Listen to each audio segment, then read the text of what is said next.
Chapter 3, The Lone Islands. Land in sight, shouted the man in the bows. Lucy, who had been talking to Rince on the poop, came pattering down the ladder and raced forward. As she went, she was joined by Edmund, and they found Caspian, Drinian, and Reepicheep already on the forecastle. It was a coldish morning, the sky very pale and the sea very dark blue, with little white caps of foam, and there, a little way off on the starboard bow, was the nearest of the lone islands, Felamath, like a low green hill in the sea, and behind it, further off, the grey slopes of its sister Dorn. Same old Felamath, same old Dorn, said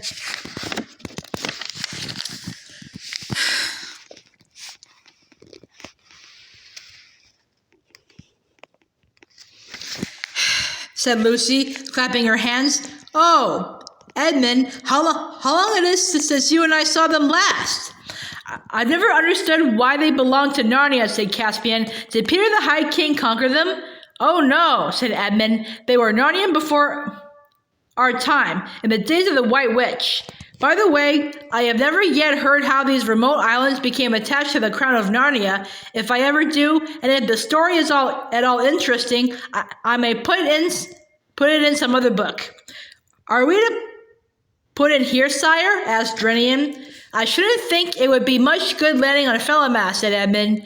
It was almost uninhabited in our days, and it looks as if it was the same still. The people live mostly on Dorn and a little on Avra. That's the third one. You can't see it yet. They only kept sheep on Felamath.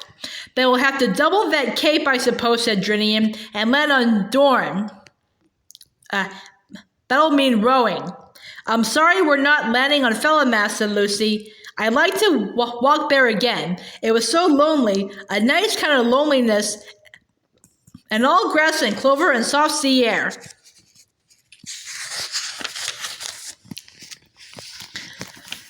I love to stretch my legs too, said Caspian. I tell you what, why shouldn't we go ashore in the boat and send it back, and then we could walk across Felamath and let the Dawn Treader pick us up on the other side? If Caspian had been as experienced then as he became later on in this voyage, he would not have made the suggestion, but at the moment it seemed an excellent one. Oh, do let's, said Lucy. You'll come, will you? Said Caspian to Eustace, who had come on deck with his hand bandaged. Anything to get off this blasted boat, said Eustace. Blasted, said Drinian. How do you mean? In a civilized country like where I come from, said Eustace, the ships are so big that when you're inside, you wouldn't know you were at sea at all. In that case, you might just as well stay ashore, said Caspian. Will you tell them to lower the boat, Drinian? The king, the mouse, the two Penvenses, and Eustace all got into the boat and were pulled to the beach of Felamath. When the boat had left them and was being rowed back, they all turned and looked round. They were surprised at how small the Dawn Treader looked.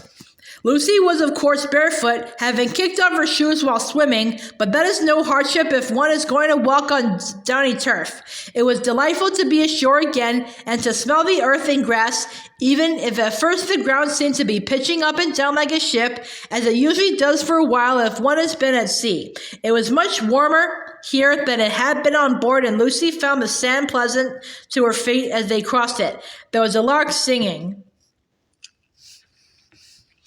They struck inland and up a fairly steep, though low hill. At the top, of course, they looked back, and there was the Dawn Treader shining like a great bright insect and crawling slowly northwestward with her oars. Then they went over the ridge and could see her no longer. Dorn now lay before them, divided from Felamath by a channel about a mile wide. Behind it and to the left lay Avra. The little white town of Narrowhaven on Dorn was easily seen.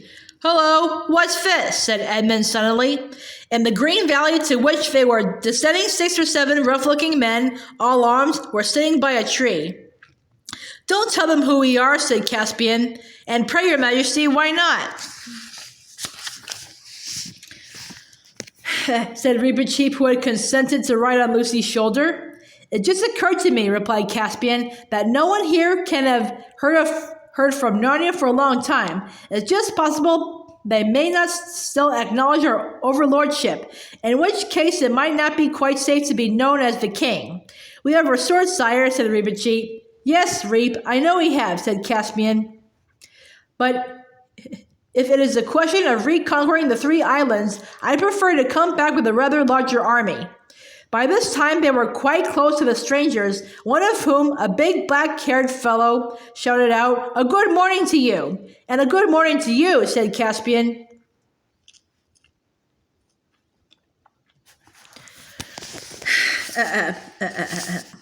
Is there still a governor of the Lone Islands? To be sure there is, said the man. Governor Gumpus. His sufficiency is at Narrow Haven, but you'll stay and drink with us. Caspian thanked him, though neither he nor the others much liked the look of their new acquaintance, and all of them sat down. But hardly had they raised their cups to their lips when the black-haired man nodded to his companions and, as quick as lightning, all the 5 visitors found themselves wrapped in strong arms. There was a moment's struggle, but all the advantages were on one side, and soon everyone was disarmed and had their hands tied behind their backs, except Reepicheep, writhing in his captor's grip and biting furiously. "Careful with that beast, Tax," said the leader. "Don't damage him. He'll fetch the best price of the lot, I shouldn't wonder." "Coward!" "Poltroon," squeaked Reepicheep. "Give me my sword and free my paws if you dare." "Whew!" whistled the slave merchant, for that is what he was. "It can talk. Well, I never did. Blowed if I take less than 200 crescents for him. The Calamine crescents, which is the chief coin in those parts, is worth about a third of a pound."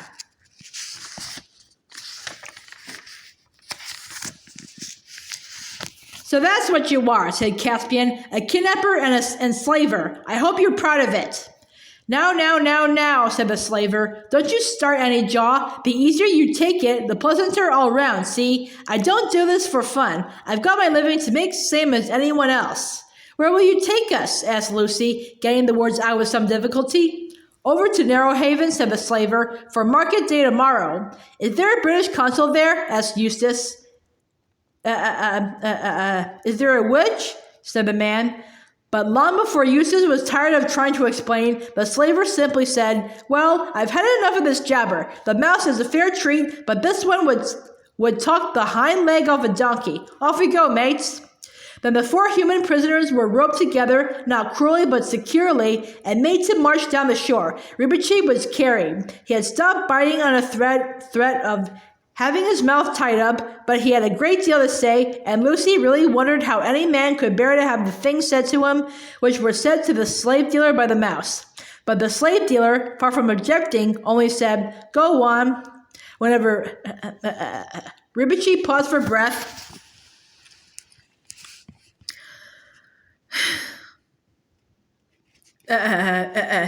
occasionally adding, "It's as good as a play," or "Blimey, you can't help almost thinking it knows what it's saying," or "Was it one of you what trained it?"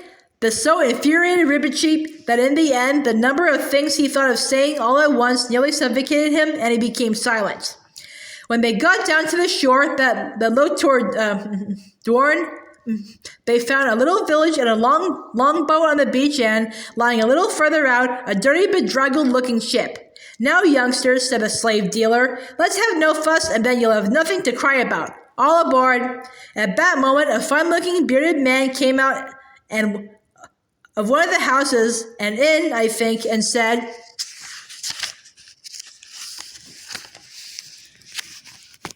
"Well, Pug, more of your usual wares?" The slaver, whose name seemed to be Pug, bowed very low and said in a wheedling kind of voice, "Yes, please, your lordship." "How much do you want for that boy?" asked the other, pointing to Caspian. "Ah," said Pug, "I knew your lordship would pick on the best. No deceiving your lordship with anything second-rate. That boy, now, I've taken a fancy to him myself. Got kind of fond of him, I have. I'm that tender-hearted I didn't ever ought to have taken up this job. Still, to a customer like your lordship—" "Tell me your price, Carrion," said the lord sternly. "Do you think I want to listen to this rigmarole of your filthy trade? 300 crescents, my lord, to your honorable lordship, but to anyone else, I'll give you 150. Oh, please, please, broke in Lucy. Don't separate us, whatever you do. You don't know. Well, then she stopped, for she saw that Caspian didn't even even now want to be known. 150 then, said the Lord. As for you, little maiden, I am sorry I cannot buy you all. Unrobe my boy, Pug, and look, treat these others well while they are in your hands, or it'll be the worse for you. Well, said Pug, now who ever heard of a gentleman in my way of business who treated his stock better than what I do? Well, why, I treat him like my own children. That's likely enough to be true, said the other grimly. The dreadful moment had now come. Caspian was untied, and his new master said, "This way, lad," and Lucy burst into tears, and Edmund looked very blank. But Caspian looked over his shoulder and said, "Cheer up. I'm sure it will come all right in the end. So long." "Now, missy," said Pug, "don't you start taking on and spoiling your looks for the market tomorrow. You'll be a good girl, and then you won't have nothing to cry about, see?"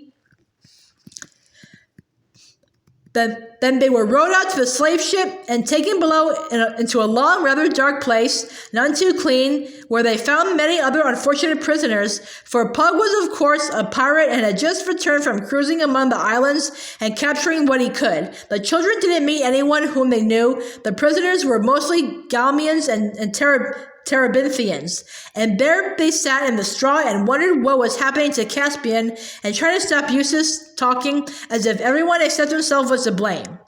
Meanwhile, Caspian was having a much more interesting time. The man who had bought him led him down a little lane between two of the village houses and so out into an open place behind the village. Then he turned and faced him. "You needn't be afraid of me, boy," he said. "I'll treat you well. I bought you for your face. You reminded me of someone." "May I ask of whom, my lord?" said Caspian. "You remind me of my master, King Caspian of Narnia." Then Caspian decided to risk everything on one stroke. "My lord," he said, "I am your master. I am Caspian, king of Narnia."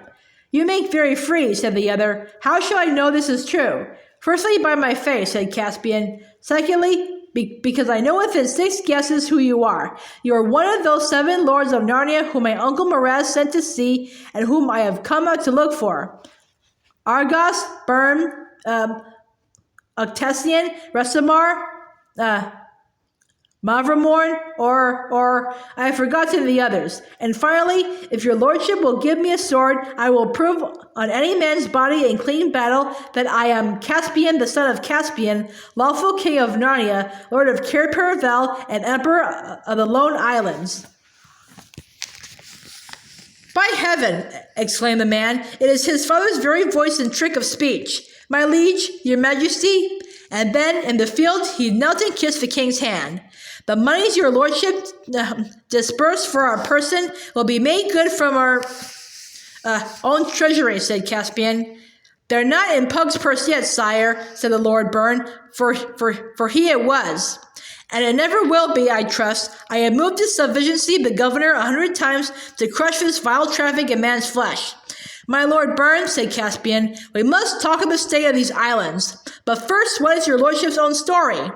"Sure enough, sire," said Byrne, "I came thus far with my 6 fellows, loved a girl of the islands, and felt I had enough of the sea, and there was no purpose in returning to Narnia while your majesty's uncle held the reins. So I married and have lived here ever since." And what is this governor, this Gumpus, like? Does he still acknowledge the king of Narnia for his lord?" "In words, yes. All is done in the king's name, but he would not be best pleased to find a real live king of Narnia coming in upon him. And if your majesty came before him alone and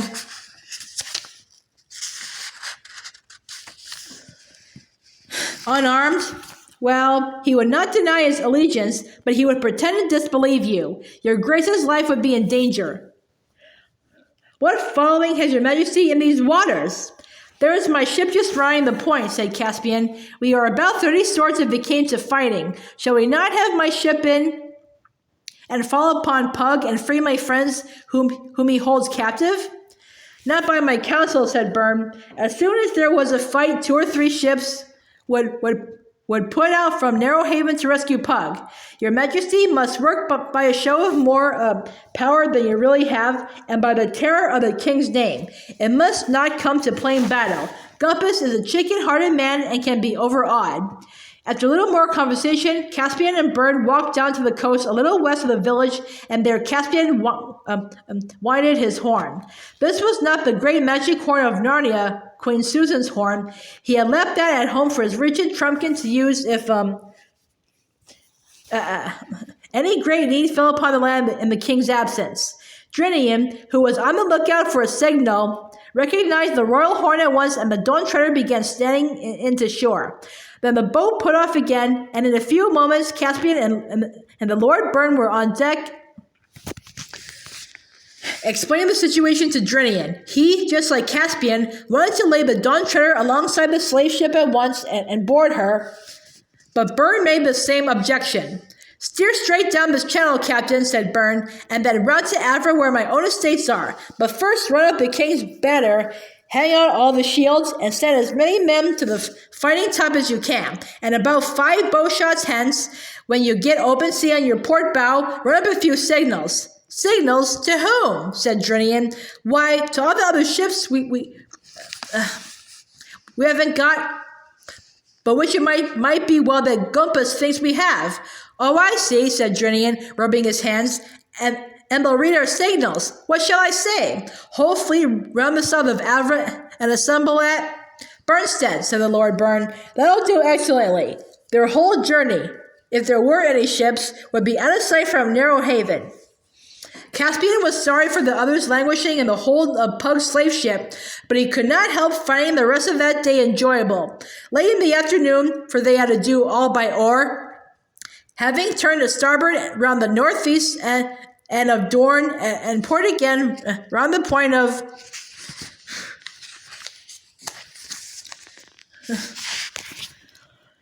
Avra, they entered into a good harbor on Avra's southern shore where Byrne's pleasant land sloped down to the water's edge. Byrne's people, many of whom they saw working in the fields, were all freemen, and it was a happy and prosperous fief. Here they all went ashore and were royally feasted in a low, pillared house overlooking the bay. Byrne and his gracious wife and married daughters made them good cheer. But after dark, Byrne sent a messenger over by boat to Dorne to order some preparations. He did not say exactly what for the following day.